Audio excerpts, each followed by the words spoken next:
মরে যাব।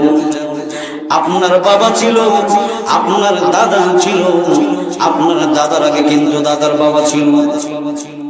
বাজান রে, দিলটাকে নরম করে শুনে আপনাদের পাশে কিন্তু তাকায় দেখেন কত মানুষ গত বছর এই মাহফিলের মধ্যে বাস শুনেছে, ঠিক কি না?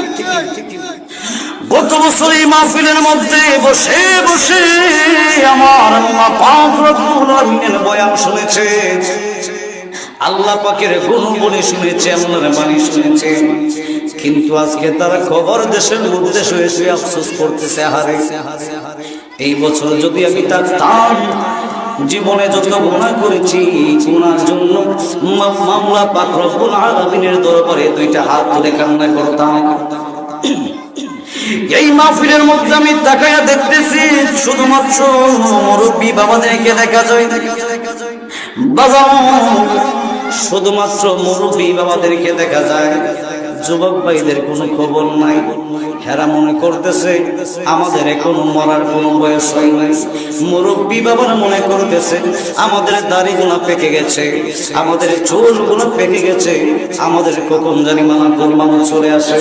না রে বাবা না, হযরতে মালাকুল মাউত আজরাইল বয়স দেখে আসে না, বয়স দেখে আসে না। ছেলের আগে বাবা চলে যায়, বাবার আগে ছেলে চলে যায় রে বাবা।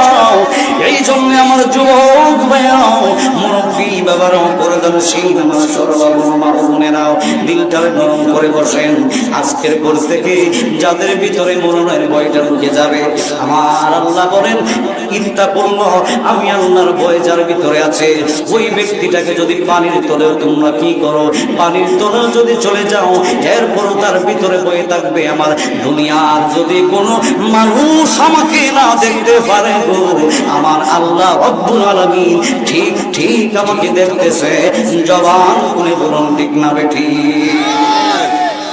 হে আমার জ্ঞানী গুণী ভাই বাবারা, বন্ধুরা, গভীর মনোযোগ অন্তরের কারণ লাগা।